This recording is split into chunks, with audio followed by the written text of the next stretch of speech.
Quick YouTube video for a 2015 ZX10R clutch cover removal and also the clutch discs or plates. You only need very basic garage tools. I recommend you guys go to Harbor Freight and buy yourself a torque wrench. This one was only $20. See how good it works right now. But yeah, I'm gonna just show you real quick step by step how to remove your clutch cover and go into your clutch plates.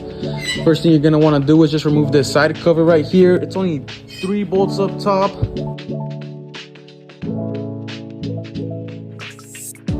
1 bolt on the bottom, and 2 clips right down there. What you want to do is just push back on that. Then you're going to want to pull down. So you see those little clips in there. You're going to pull down. I'm going to give you a better angle right here. So once you pull down on the red part, at least mine's is red. There's going to be a different color maybe. You're just going to do the same thing at the front right here.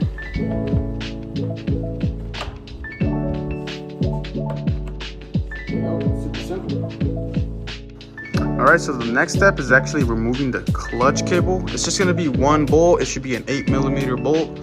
But before you do that, to give you extra play so it's easier to take out, you're just going to want to loosen your cable by setting the screw all the way in. I already did that, but just make sure to do it. It's going to be a bit easier to take off at the end right here.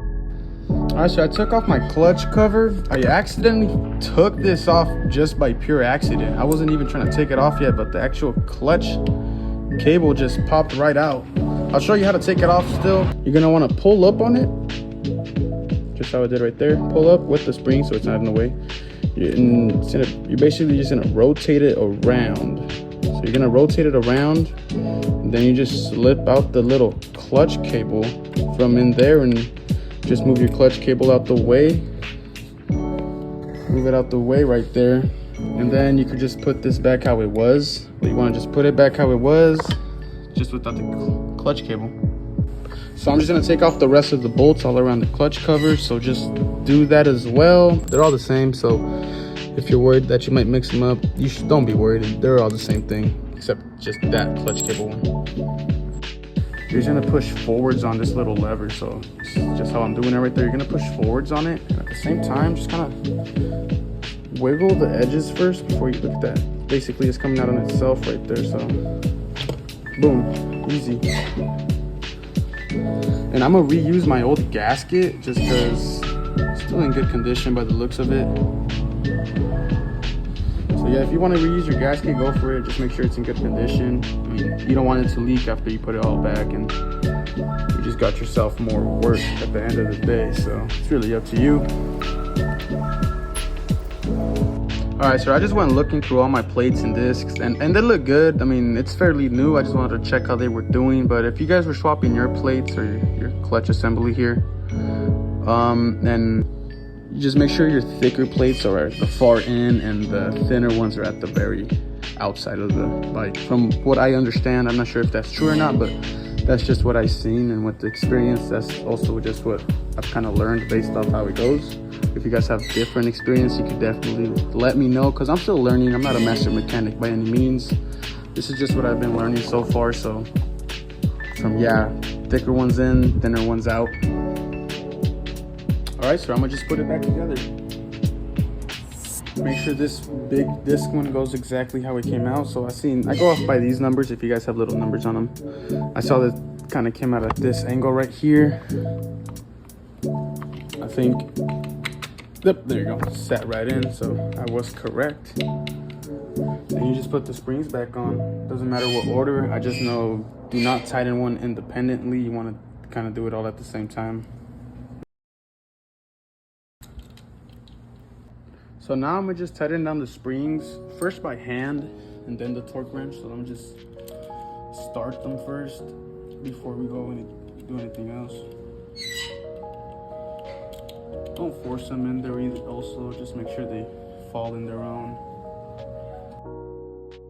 Do it like in a zigzag pattern. All right, so right there, boom, 97. If you guys can see, fit on the second line from 0, right there where it says 95, so it should be 97. On second thoughts, I'm gonna actually just start it off at 50 and then go up to 97 at the end right there. So I'm gonna just start off at 50 and then up to 97.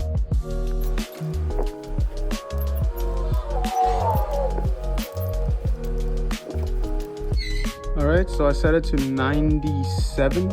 Well, 91.5 apparently, but should be good enough. So I'm gonna just go over it, all of them again at 97, and that should be it.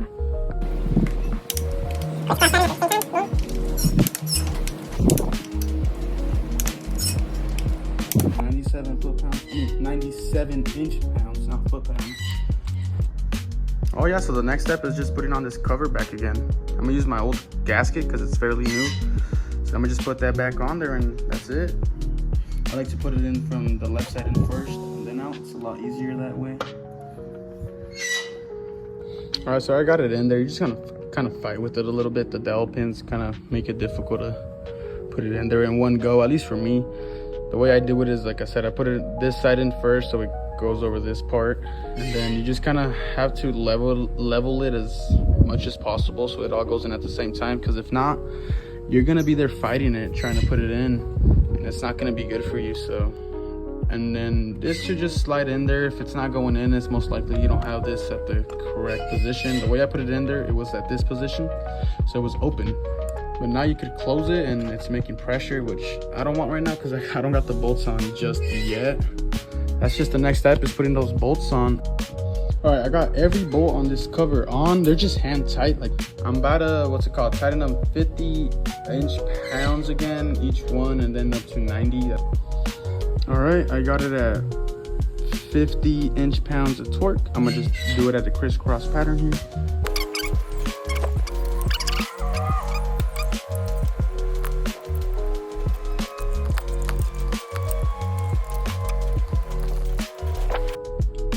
All right, so I got it at 90. I'm gonna just do the same thing again. I'm not gonna do a crisscross pattern anymore. I'm just gonna go individually.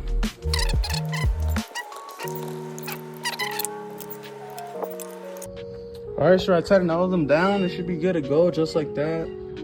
This has, I think that should be good enough play right there. I tightened it down. I just don't want, the only last thing I gotta do is put on that fairing and then adjust this one up here. So we got a good amount of play I gotta fix with here.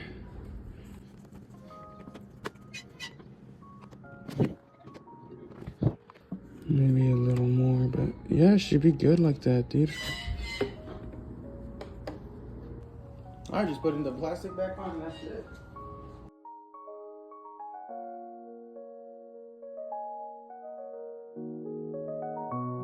I got everything together. I just took it for a quick test run. It runs really good. I just got to break those clutch plates in a little bit more. They are brand new, but this thing, I mean, full power, this thing is not slipping no more. Power is not an issue anymore. It was just that clutch that it just kept slipping when I had changed it previously. But I just wanted to show you guys, I mean, how to do it real quick. I tightened it down correctly. Last time I didn't have that torque wrench, so I went out and bought it. Didn't think it was gonna be so cheap, but I mean, dude, it runs good now. If anyone wants to ride out here in SoCal, hit me up. This thing's ready to roll. If you guys have any questions though, just, you know, put them down below. Let me know something I missed, or if you guys have actually something to tell me, like, oh, you did this wrong or whatnot, let me know as well. You know, still learning steps by step, but you know, you learn as you go, I guess. But yeah, this thing's good to go now, dude. No oil leaks. I'm always worried about it's gonna leak oil, but now that gasket should be good enough. But yeah, this thing's at 100% right now. Hope you guys enjoyed it. I mean, hopefully it helps at least one of you out there, you know, that's too scared to do it on their own, but for sure.